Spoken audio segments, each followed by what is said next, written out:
आप सभी का स्वागत है आपके अपने YouTube चैनल प्रेम कोचिंग सेंटर में। दोस्तों, पिछली वीडियो में हमने जो पढ़ा था आज उससे आगे बात करेंगे हम पाचन तंत्र।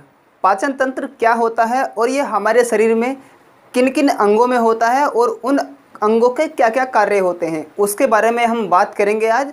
सबसे पहले मैं आपको बता दूं कि आपने अगर चैनल सब्सक्राइब नहीं किया है तो दोस्तों प्लीज़ चैनल को सब्सक्राइब करें और वीडियो को लाइक किया करें और कमेंट्स किया करें। दोस्तों, आपकी लाइक और कमेंट्स हमारे अंदर थोड़ा सा मोटिवेशन लाती हैं।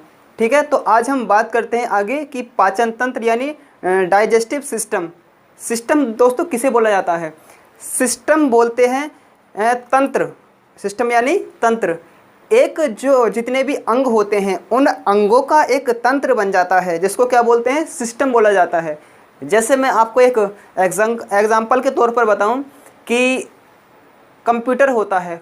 कंप्यूटर के जो अंग होते हैं जैसे CPU, माउस और मॉनिटर, ये सारी जो चीज़ें होती हैं ये कंप्यूटर के अंग होते हैं और इन सारी चीज़ों को मिलाने के बाद जो एक पूरा सिस्टम बन जाता है तो उसको बोलते हैं तंत्र यानी सिस्टम। वैसे ही हमारी पाचन क्रिया के अंतर्गत बहुत सारे अंग भाग लेते हैं और बहुत सारे ग्रंथियां भाग लेती हैं। उन सबको क्या बोलते हैं? जो पाचन तंत्र अंग जो होते हैं वो भाग लेते हैं उनको बोलते हैं पाचन तंत्र। और जो इसमें सहायक ग्रंथियां होती हैं जो एंजाइम छोड़ती हैं भोजन को पचाने के लिए उसको बोलते हैं पाचक ग्रंथियां। दोस्तों, चित्र में आपको बताऊं कि सबसे पहले शुरुआत कहाँ से होती है।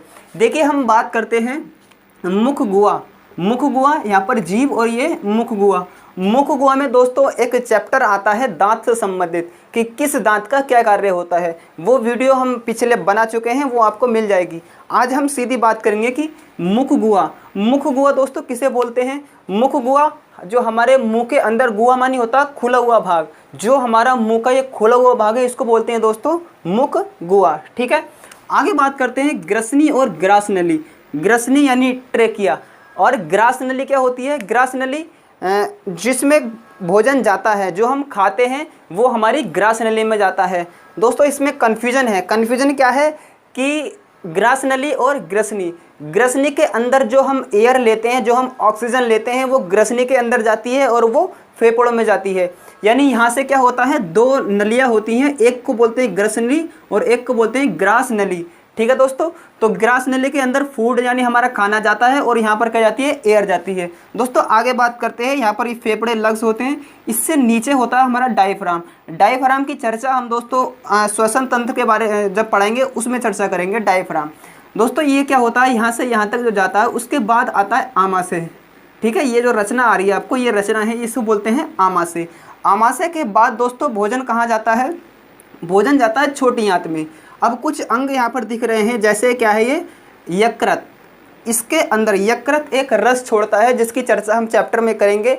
यकृत और पित्ताशय यानी छोड़ता उसको कौन है? यकृत उसको निकालता है और स्टोर कौन करता है उसको? वो पित्ताशय करता है, जिसको बोलते हैं पित्तरस। ठीक है, अब यहाँ पर एक रचना इस टाइप से दिख रही है, यहाँ पर ये जो कि आमाशय से नीचे रचना है, इसको बोलते हैं अग्नाशय। अग्नाशय अलग होता है और आमाशय अलग होता है। क्या बात होती है? जो अग्नाशय होता है ये एक एंजाइम छोड़ता है कई तरह के जो भोजन को पचाने में काफ़ी सहायक होते हैं। और अग्नाशय दोस्तों बोलते हैं पेट को, जो हमारा पेट होता है उसको बोलते हैं अग्नाशय। ठीक है, उसके बाद खाना कहाँ जाता है? छोटी आंत में। छोटी आंत के 3 भाग होते हैं, उसको हम चर्चा करेंगे अभी। और उसके बाद क्या है दोस्तों? बड़ी आंत के बाद क्या है? मलद्वार यानी रेक्टम, यहाँ पर होता है रेक्टम, भोजन हमारा वहाँ पर जाता है। और यहाँ पर एक होता अपेंडिक्स होता है, ये यानी एक अवशेषी अंग पाया जाता है अपेंडिक्स। ठीक है, समझ में आया? भोजन सबसे पहले कहाँ जाता है? मुख में जाता है, उसके बाद मुख गुहा में जाता है। ठीक है दोस्तों, उसके बाद मुख गुहा के बाद जाता है ग्रास नली के अंदर भोजन। ठीक है, मुख गुहा, ग्रास नली के बाद दोस्तों कहाँ जाता है? फिर जाता है आमाशय के अंदर। आमाशय में क्या होता है? दोनों साइडों से जो आमाशय के भी 2-3 भाग होते हैं, उसकी बात हम करेंगे वीडियो के अंदर। फिर उसके बाद छोटी आंत में खाना जाता है, छोटी आंत के बाद बड़ी आंत में। ठीक है, समझ में आया इतना? अब आगे बात करते हैं दोस्तों आहार नाल किसको बोलते हैं?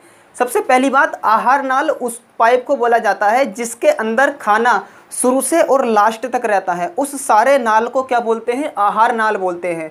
ग्रासनली केवल वो होती है जो यहाँ से हमारे गले से और हमारे आमाशय तक मिलाती है, यानी खाना गले से और आमाशय तक जाता है, उसको बोलते हैं ग्रासनली। ठीक है, और आहार नाल बोलते हैं जिस पाइप में खाना रहता है पाचन के दौरान, उसको क्या बोलते हैं, उसको आहार नाल बोला जाता है। ठीक है, आहार नाल या फूड पाइप। दोस्तों इसकी लंबाई की अगर हम बात करें तो इसकी लंबाई जो होती है आहार नाल की वो 32 फीट होती है। ठीक है, 32 फीट बोल सकते हैं, या इसको अगर मीटर में हम कन्वर्ट करेंगे तो 9 मीटर हो सकता है। ठीक है, 9 मीटर या उससे थोड़ा बहुत कम या ज़्यादा। एग्जैक्टली हम क्या लगा सकते हैं आंसर में 9 मीटर, अगर 9 नहीं है तो 8 लगा सकते हैं। ठीक है, मुख गुहा, अभी मैंने बताया कि मुख गुहा हमारा मुंह का खुला हुआ भाग होता है, उसको मुख गुहा कहते हैं। उसके बाद ग्रासनली। ठीक है, पहले भोजन कहाँ जाता है, मुख गुहा में। मुख गुहा में क्या होता है, लार ग्रंथियाँ होती हैं और यहाँ से कई सारे एंजाइम निकलते हैं। मतलब 20% जो पाचन होता है भोजन का वो मुख गुहा के अंदर ही हो जाता है। फिर आगे आगे अपने अपने अंग क्या है वो पाचन में सहायक हो जाते हैं। दोस्तों आगे बात करते हैं हम आमाशय। फिर जाता है भोजन आमाशय या पेट के अंदर। ठीक है, आमाशय को बोलते हैं पेट।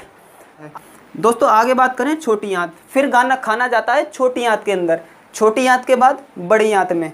ठीक है, समझ में आया, बड़ी आंत। फिर उसके बाद गुदा, यानी गुदा बोलते हैं जहाँ पर खाना जाकर पचने के बाद रुक जाता है बिल्कुल, उसके बाद उसको मल त्याग करके बाहर निकाल दिया जाता है।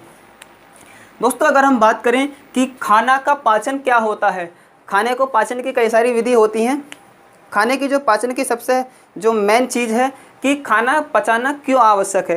दोस्तों जो हम खाना खाते हैं उसके अणु बड़े बड़े होते हैं। ठीक है, खाना हम खाएंगे तो रोटी के तौर में उसके अणु जो होते हैं वो बड़े होते हैं। बड़े अणुओं को यानी जटिल अणुओं को छोटे अणुओं में या सरल अणुओं में तोड़ने की प्रक्रिया ही क्या कहलाती है, पाचन तंत्र के अंतर्गत आती है, यानी पाचन कहलाता है। ठीक है, यानी जटिल अणुओं को सरल अणुओं में तोड़ना ही पाचन कहलाता है। ठीक है, अब पाचन का मुख्य कार्य सभी को पता होगा कि हमें ऊर्जा मिलती है इससे। ठीक है, तो पाचन का मुख्य कार्य क्या है, हमारे शरीर को ऊर्जा मिलती है, यानी कोशिकाओं तक ऊर्जा पहुंच जाती है। अगर हम कुछ नहीं खाएंगे तो वैसे ही कमज़ोर हो जाएंगे, ऊर्जा नहीं रहेगी। तो पाचन का मुख्य कार्य क्या है, ऊर्जा निर्माण करना। ठीक है, आगे बात करते हैं। दोस्तों पाचन जो होता है वो मैनुअली 3 चीज़ों का होता है, कार्बोहाइड्रेट, ठीक है, प्रोटीन और वसा। इन 3 चीज़ों का ये अंग जो होते हैं पाचन करते हैं। बाकी जो जल होता है और खनिज होते हैं, विटामिन होते हैं, वो इतने छोटे कण होते हैं कि उनको ऑटोमेटिक यानी खुद ही सोख लिया जाता है, उनके पाचन की आवश्यकता नहीं होती है। ठीक है, समझ में आया इतनी बात। अब दोस्तों आगे बात करते हैं। जो पाचन की क्रिया होती है वो भौतिक रासायनिक क्रिया है। अगर हमारे मुंह तक है यानी हमारे मुंह में है तो वो क्या है, भौतिक है। भौतिक कैसे है कि जब हम दांतों से भोजन को पीसते हैं, दांतों से भोजन को चबाते हैं तो वो क्या है, वो भौतिक क्रिया है। ठीक है, उसके बाद हमारी लार भोजन के अंदर मिल जाती है, फिर रासायनिक क्रिया केमिकल रिएक्शन शुरू हो जाती है। ठीक है, तो कैसी क्रिया है ये, भौतिक रासायनिक। ठीक है, भौतिक रसायन क्रिया है कौन सी, पाचन तंत्र, यानी पाचन की जो क्रिया होती है वो भौतिक रासायनिक होती है। आई होप कि आपको समझ में आया होगा। दोस्तों आगे बात करते हैं हम पाचक ग्रंथियाँ। पाचक ग्रंथियाँ वो होती हैं जो भोजन को पचाने में एंजाइम छोड़ती हैं, यानी सहायक एंजाइम छोड़ती हैं।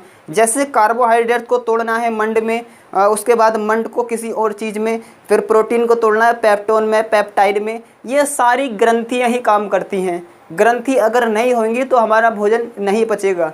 ठीक है, तो सबसे पहले मुंह के अंदर होती है लार ग्रंथि, उसके बाद होती है जठर ग्रंथि या जठर रस। जठर ग्रंथि जठर रस निकालती है और ये आमाशय के अंदर होती है, जो पेट होता है उसके अंदर ये होती है। ठीक है, आगे बात करते हैं यकृत। यकृत से क्या होता है, पित्त निकलता है, पित्त निकलता है। और पित्त क्या होता है, क्षारीय होता है। क्षारीय यानी वो कड़वा होता है। जो भोजन अम्लीय आया होता है उसको क्षार बनाने का काम कौन करता है, यकृत से निकलने वाला पित्त रस, यानी पित्ताशय के अंदर जो स्टोर होता है। ठीक है, आगे बात करते हैं अग्नाशय। अग्नाशय क्या होता है, अग्नाशय एक मिश्रित ग्रंथि है। इसके अंदर क्या होता है, प्रोटीन, वसा, कार्बोहाइड्रेट, तीनों चीज़ों को पचाने के लिए एंजाइम छोड़ती है। तो इसको क्या बोलते हैं, ये एक मिश्रित ग्रंथि है। ठीक है दोस्तों, समझ में आया होगा। आगे बात करते हैं अत्र ग्रंथि, यानी जो छोटी आंत का लास्ट वाला भाग होता है वहाँ पर कुछ रस निकलते हैं, उसको क्या बोलते हैं, अत्र ग्रंथि या मतलब कई सारे रस निकलते हैं वहाँ से जो भोजन को पचाने में सहायक होते हैं। दोस्तों हम अब बात करते हैं किसकी, मुख गुहा की, कि मुख गुहा में पाचन कैसे होता है और किस किस चीज़ का पाचन होता है। ठीक है दोस्तों, आगे देखते हैं हम कि होता क्या।